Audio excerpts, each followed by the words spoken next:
Welcome to the Microschools Show, your window on the global microschools movement. Whether you're a teacher with a dream to build a school of your own or a parent looking for a school that will suit your amazing kid, you're sure to be inspired by the creativity and innovation of our guests. I'm your host, Dr. Mara Leineberger.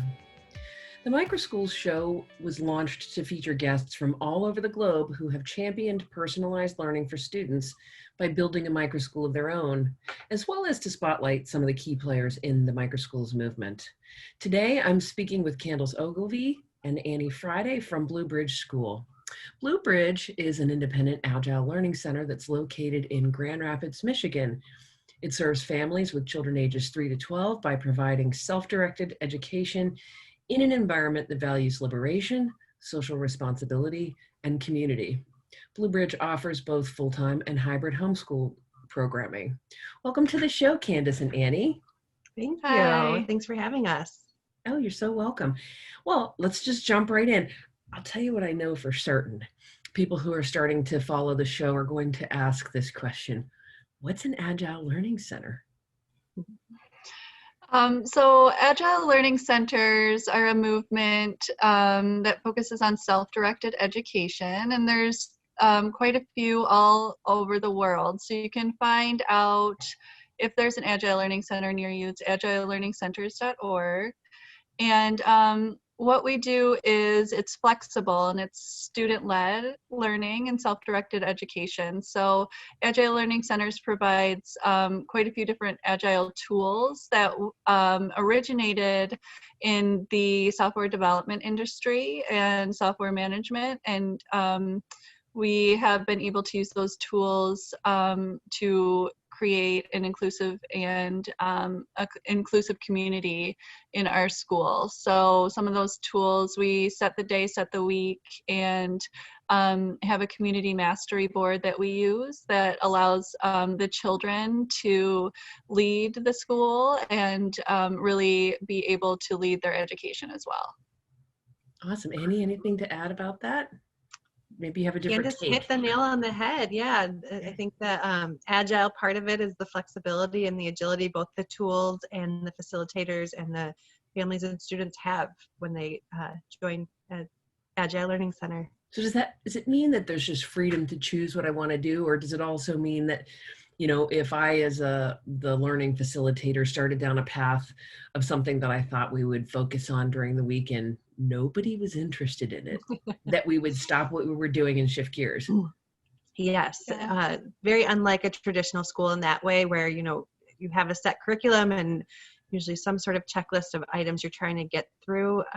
You can scrap anything here. If you start something, if you are in the middle of something, you know, we're trying to teach follow through and we're trying to teach accountability, and we're trying to learn that also from our students. But yeah, we're Agile in lots of ways. So even if we thought maybe we'd put up an offering at 10 o'clock and everybody's engaged and doing other things at 10 o'clock, we're Agile. We can move our offering because they're on Post-its on a board. We can move it to a different time of day. We can move it to a different day in the week. There's all kinds of ways that we can be Agile with our students.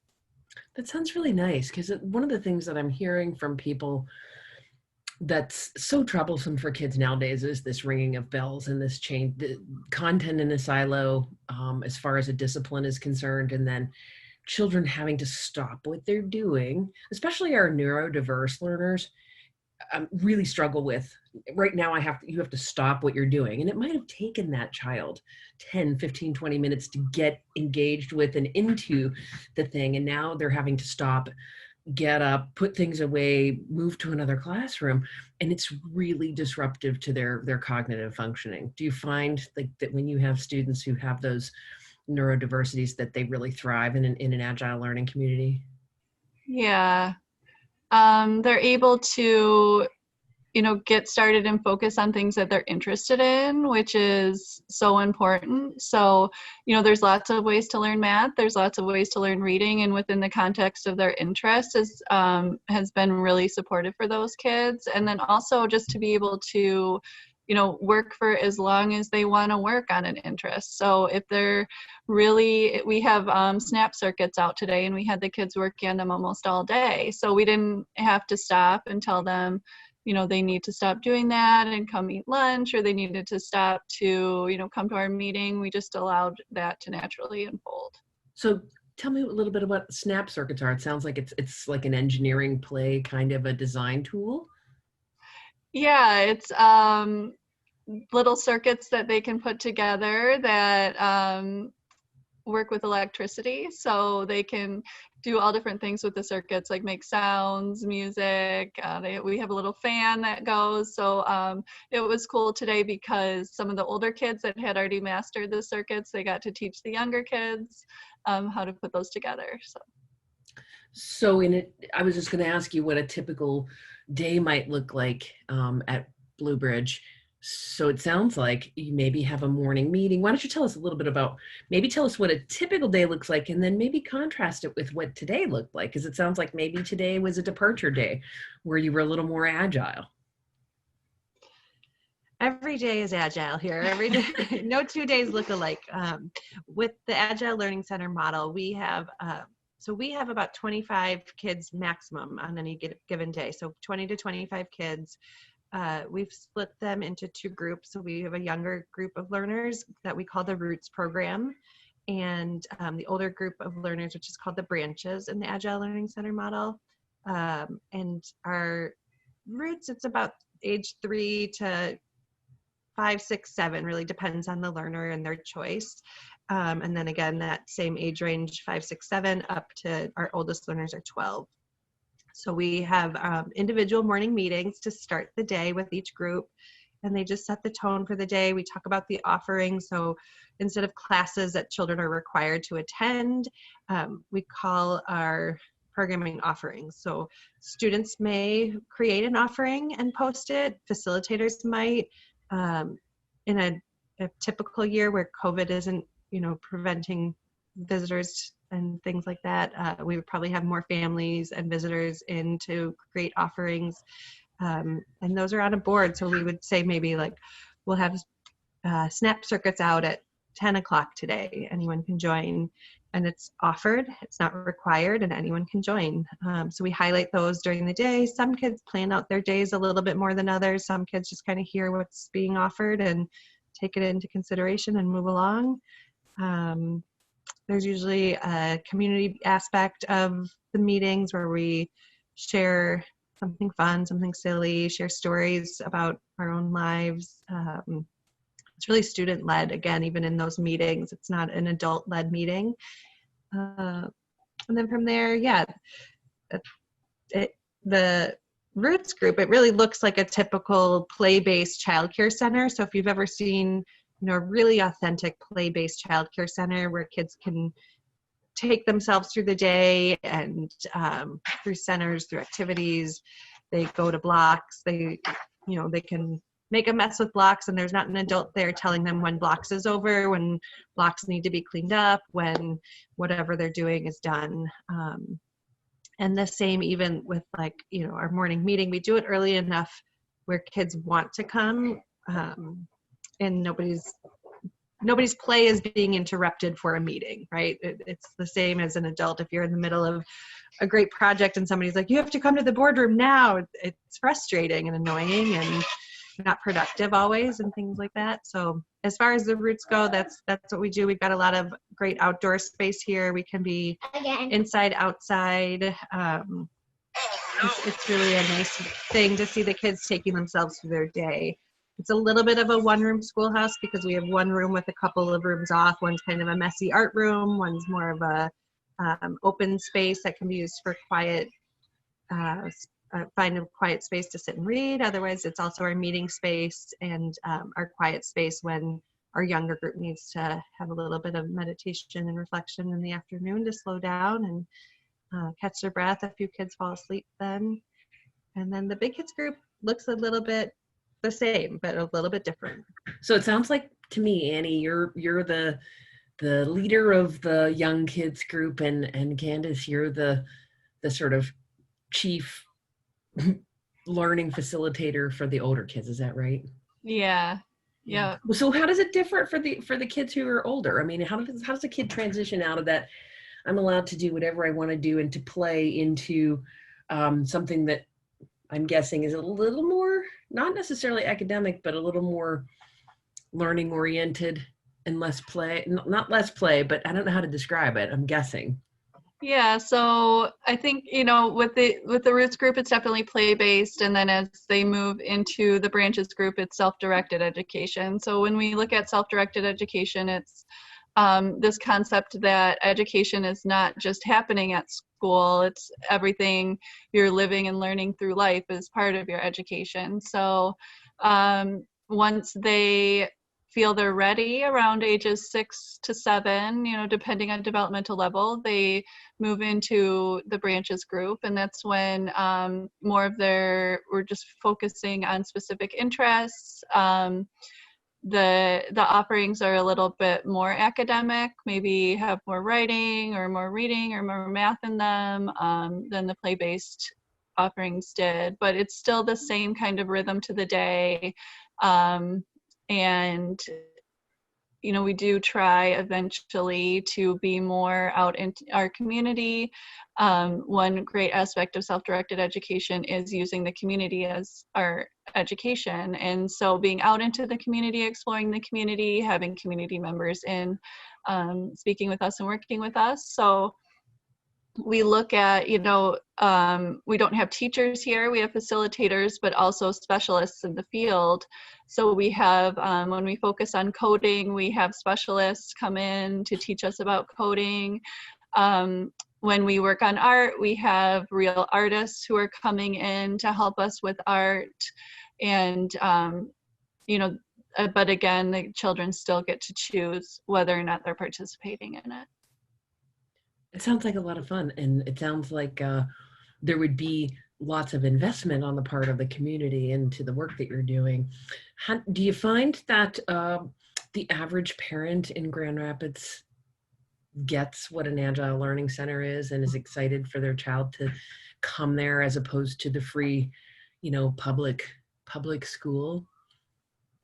Yeah, we have, we have a lot of families who were invested in self-directed education before we opened, who, already knew about Agile Learning Centers and were excited that there was one opening in Grand Rapids. And then we have a lot of families who are new to the concept, but wanted to try it for their child, or maybe saw, that they thought that this would be a better fit for their child, or their child was interested in this model. In West Michigan, where Grand Rapids is located, we have a traditional set of people who have been into homeschooling for a while. So there are a lot of families who have already been homeschooling and then transition to, the newer terms that are coming around, wild schooling, unschooling. So I think there's a large segment of the population in West Michigan who's interested already in alternative schooling. In Grand Rapids specifically, I think maybe more people are still used to a more traditional model of education.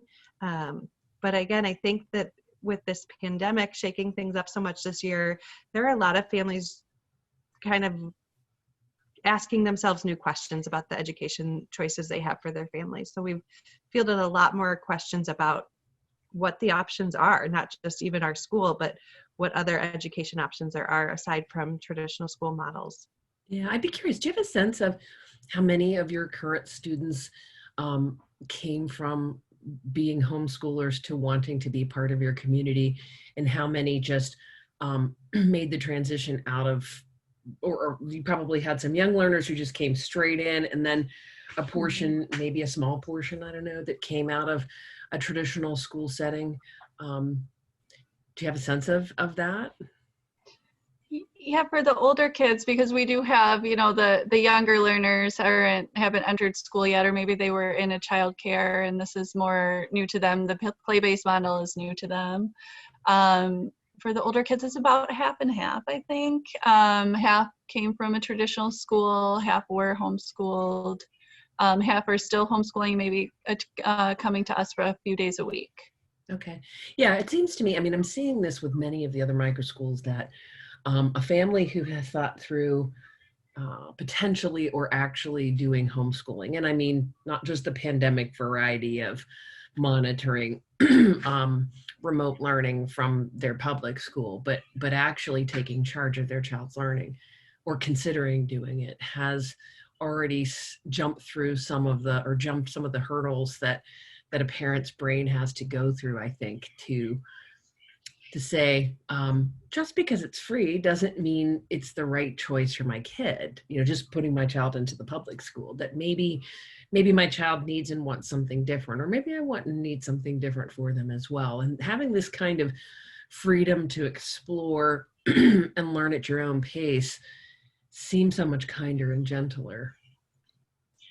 It really does. And I think what we're seeing also is we're able to focus on, a big piece of Agile Learning Center's model, and what we do here at Blue Bridge is we're able to focus on community in a way that maybe is more limited in a traditional school model. So like Candis mentioned, going out into the community, having community members come in and facilitate offerings are part of it, but then also really thinking about what it means to be in community with each other, and what that means within our small school community, what that means at home with your family community, what that means in our city and state and country, especially this year with an election. That was a big part of everyone's lives. Even families who don't watch TV and don't have news on, kids were aware of what was going on and had a lot more questions. And so it's a nice way to bridge what's happening outside of school and what's happening in school. Cool. So I'm curious, what got each of you to say, now tell us a little bit about your background and maybe what brought you to doing this work. I mean, I've talked to a number of people who were traditional educators and who said, I just can't do this anymore. And then I know there are whole swaths of parents who have homeschooled who have said, you know what, I'm going to share this with my community. What brought both of you to this, and what inspired you to open an Agile Learning Center?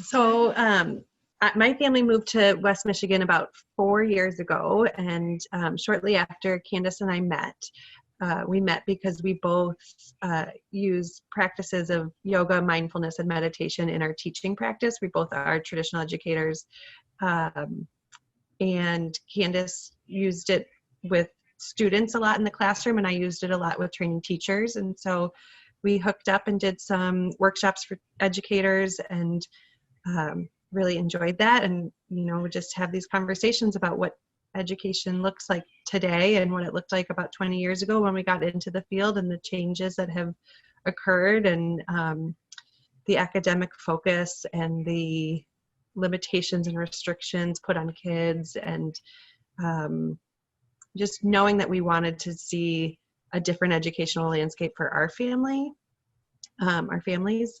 We both have young children just entering that world. And so, yeah, we've brainstormed out loud. We've dreamt out loud together for years.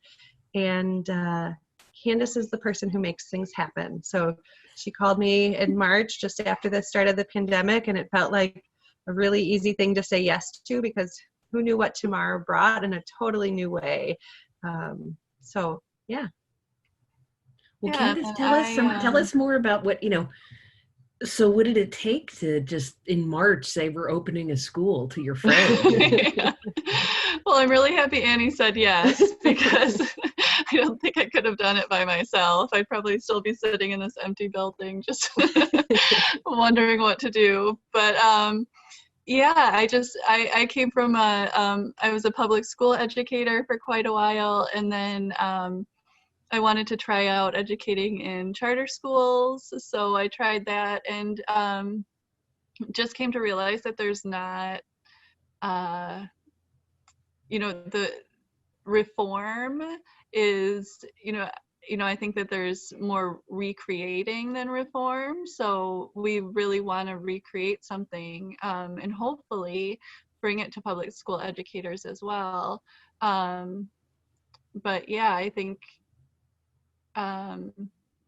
when the pandemic started, it just felt like a great time to say, like, let's try something new. And I could tell with a lot of families, really getting a glimpse into their child's school day a little bit closer. I thought, maybe a lot of families are going to have those questions about their child's schooling, and especially we didn't even know if schools were going to be open or not. So being able to just kind of like say, this is might be a bad time, might be a good time, but why not just jump in and try it?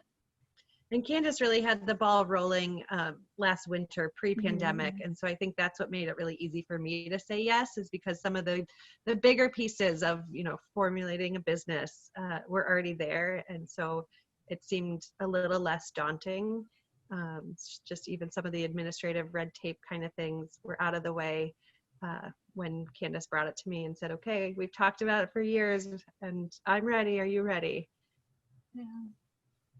Yeah, that's fantastic. Yeah, I will tell you, that's the thing I hear over and over again. And it's the professional piece that my business offers is primarily the business chops that sit behind a school, because it's the kind of thing that it's absolutely necessary to get your school up and running and to have it be viable and long lasting. And it's a thing that your average teacher doesn't have a ton of experience with. So kudos to both of you for figuring that out as you go.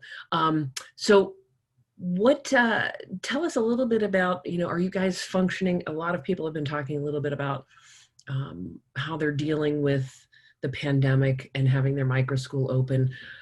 Lots of people are functioning as a pandemic pods, so how has that affected you all with the launch of your school? In myriad ways.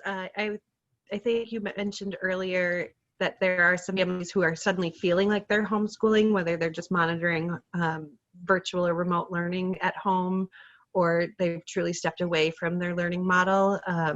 So we were kind of referring to them as panic shoppers this summer. We had more interest, I think, from a wider variety of families than we expected to have. And so that was a little tricky to navigate at first, really the interview process of families and finding families who truly were choosing this as a model and not just hoping to have a childcare that could stay open because we're a smaller school and some schools weren't opening at that time.